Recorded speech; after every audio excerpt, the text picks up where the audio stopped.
आगामी स्थानिक स्वराज्य संस्था निवडणुकांच्या पार्श्वभूमीवर वसमत येथे राष्ट्रवादी काँग्रेस पार्टीची अत्यंत महत्त्वपूर्ण आढावा बैठक संपन्न झाली.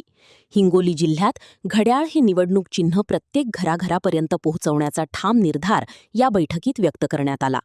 वसमत येथील कैलास गोपाळराव पाटील ग्रामीण महाविद्यालयात पार पडलेल्या या बैठकीत आगामी निवडणुकांसाठी प्रत्येक बूथवर 20 लोकांची मजबूत टीम नेमण्याचा आणि BLO नियुक्त करण्याचा महत्त्वपूर्ण निर्णय घेण्यात आला.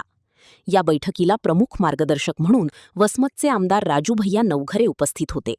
हिंगोली जिल्ह्यात प्रत्येक बैठकीत हजारो कार्यकर्ते स्वतःहून जोडले जात असून या ताकदीच्या बळावर राष्ट्रवादी आगामी निवडणुकीत इतिहास रचेल असा विश्वास आमदार नवघरे यांनी व्यक्त केला. याप्रसंगी जिल्हाध्यक्ष अनिल पतंगे यांनीही सर्व जागांवर विजय मिळवण्याचा संकल्प बोलून दाखवला.